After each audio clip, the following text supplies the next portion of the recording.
In studio with us, Foley Fatukasi. How's it going, Foley? What's going on, gentlemen? Great to see you. And I want to be clear right away. You're from New York, so it's okay that he's wearing a Yankee hat because you're a New Yorker. You're from Queens, Far Rockaway, so that's cool. And I know you support the local teams. I don't know that. I'm just saying that. Yeah. But you are a Texan, and it's okay. It's okay. It's okay. That's all he's going to say I appreciate right that. Okay. Well, tell me, obviously the game didn't go the way you wanted it to, but there are some things you can take away from the game against the Rams. You had a sack. Defense holds them to 14 points. Offense is going to come around. They had the ball late with a chance. What'd you make of it as you exit that game and get ready for week 2? Well, I think, there's a lot you can definitely take from the game. Obviously you want the W, but at the same time, I think it's very important to also understand that although let me clarify, there's no consolations, there's no moral victories, but what are the things that we can really grow from? What are the things that we see that is weak within ourselves that we can grow from that? And what are our strengths? What are the things that we did well that we can continue to build on? So I think those are the two things really that we can really make use for ourselves, So Foley, I always think about guys that play in the trenches week 1. Because you don't play much in the preseason, play a little bit, a few reps. You obviously get a lot in practice, and you bang pads, and that's cool. But all of a sudden, the intensity goes up a little bit more in game 1. How does the body feel after week 1? Do you feel like okay, or do you kind of like, hey man, I'm feeling it after that game? How do you feel after playing week 1?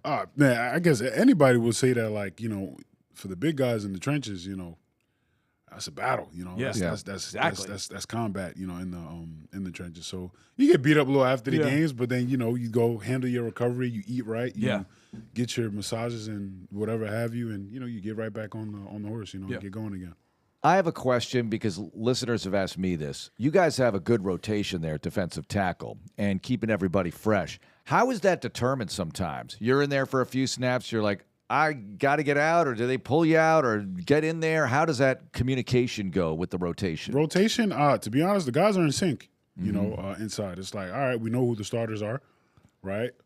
Just because, we're the starters, the guys that are coming in next, there's no drop-off in terms of performance, So in terms of how we're rotating, it's kind of like it's a field thing for us, Right. We're in sync. And if you got a guy that's hot, it's like, hey, yeah, you got it. Keep cooking. Keep going. Keep cooking. So, yeah. But yeah, that's pretty much the simplest I can say it is. And fully with the four of you, you guys have played with one another in different spots, much less played here together as well. How has that helped the rotation? Because it isn't always you with Mario or you with Sheldon. It could be those two together. It could be you with Settle. The fact that you guys have actually played together before, maybe in other places, how has that kind of helped the relationship with you four and kind of the way you can rotate? Well, it helps our relationship a lot because, as you just, clarified, we've all played with each other at different parts of our careers at different places. Yeah. So now coming back together, being together again in the same system and being together again as a unit, it definitely just helps us out a lot because we thought we communicated very well together last year, but this year it's like a different level. You're cooking when it's like your communications are nonverbal. You know exactly what you're saying with one another. So it really definitely it helps us. It's good. It's fun. Yeah. That's the most I can say about that. Because once you get to a point where you can have a look and you know what that means. I mean, Mark and I have been doing radio for 12 years, and sometimes there's just a look, and he's like, okay, I know what that means. And that helps, especially in a game when it's loud and things are going crazy. You can just look at one another and know what you're thinking. Yeah, and you know each other's playing styles. So I think everybody's a general and in their own way. Everyone has their own unique playing styles that fits within the confines of the scheme. Yep. And I think I really believe that we all know each other we all really know each other even better than where we knew each other before, and that definitely helps our play as well. So. Foley, what's play action like for you playing the D-line? We always talk about it freezes the linebackers, and now they got to cover. Oh, my gosh, it's a pass, not a run. But you're right there. So you see, oh, wait, it's definitely going to be a pass. And that's got to change the effect you have on rushing the passer, of course, but the interaction you have with an offensive lineman. How is it for you? Well, just at its most basic, play action is like, oh, man, I've been getting a hard run from this guy. This guy is strong. He's powerful. All of a sudden, he's not so strong. He's not so powerful right now. What's going on? Okay. So, but you have a responsibility that you need to hit first. So Make sure it's not a run. make sure, right? And then go react, But you have Okay. to make sure first.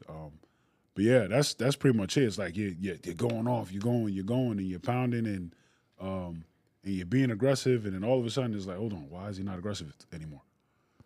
Or it feels different, So that's kind of the story you kind of feel like in the midst of playing. So Right. right. Remember last year in week 1, Foley, there's a lot of talk about Will and Daniil. Whoa, they're together, and we had 2 sacks, and it was Mario and you.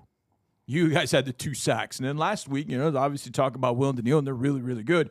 But Henry gets the first one, and I think you got the second one. Can you take us through what happened on that sack, how you got there and got that sack? To be honest, just was out there. I was like, all right, let me just focus on the task at hand. I have this guy in front of me. He's strong. He's powerful. And I know he likes to use his hands. Okay, let me get off this ball. Let me just set my aggression and let's see how it turns out. You know what I'm saying? Obviously within the confines of the scheme. And I felt something a little funny from him, and I just was able to take advantage of that. But I really have to preface this by like, the guys in the room, they are freaking surgical about how they pass rush. Yeah. Yeah. You know what I mean? Mario, Tim Settle, Right. Sheldon, obviously Daniil, Will, Tommy, the younger guys, Gigi and Junior and every Derek Barnett, another obviously. Yeah. Derek is, you know what I'm saying, like, watch Derek now, like he'll sneak a few, so definitely learn a lot from, the guys in the room about, how to get a better feel of my rush, and Danico too, can't forget Danico. Your first year in the league was what? What was your first year in the league? 16? My first year was 18. 18. Okay. It feels like in that amount of time that's the right way of saying this. It feels like defensive linemen have learned way more ways to get to the quarterback.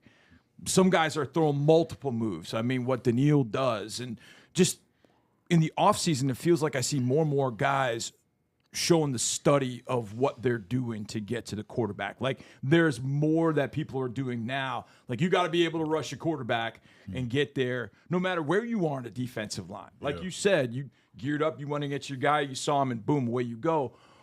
It feels like more defensive linemen are spending more and more time learning how to be even more effective rushing the passer. Do you kind of see it that way? I know you work on everything, but it feels like more and more guys are kind of learning hands, moves, different things they can do to get there. Listen, I would agree. I think every guy wants to be able to capitalize on their opportunities. Playing the run first and foremost. Sure. You don't stop the run. You don't get those opportunities. You don't get those opportunities. Right. It's gonna be a long day for you anyway.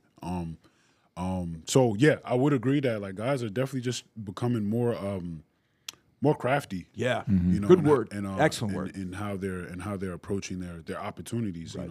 There are a lot of passes that are happening in games now. Yeah. Offensive coordinators are also very creative as well. So you want to just be able to film study and as well use your talents and your skills to make the most of the opportunities. So that's why you see a lot more work that's happening in those areas. How love different the word is it for you facing a quarterback like Baker Mayfield, who's so much more mobile than Matthew Stafford? You get up the middle, you might get to Matthew Stafford for sure, but you get up the middle against Baker, he might be gone to the outside. You have to have faith that your teammates are there, right? Yeah, listen, like everybody's hunting. Yeah. In this, the last few years, from whenever it's like mobile quarterbacks have been a very big thing, you know what I'm saying? So I still believe it takes a process, everyone just has to, buckle down and really understand their opponent, understand who we're playing against, understand maybe where his weaknesses are, understand where his strengths are. And then as we're rushing and as we're playing against our opponent, we can capitalize on that. Excellent. So, Monday Night Football. How do you like playing night games? How do you like playing Monday night? A lot of people around the country watching you at night, and you're at home, so the crowd's going to be jacked up. It's Liberty White night. How do you like playing in those Monday night environments, Foley? Monday night is fun. Anytime you get a chance to step on the gridiron is fun. Right. But Monday night, I'll be lying to you if I said there isn't a little bit of extra sauce on that because under the lights, it's at night. Yeah. It's at home. Yep.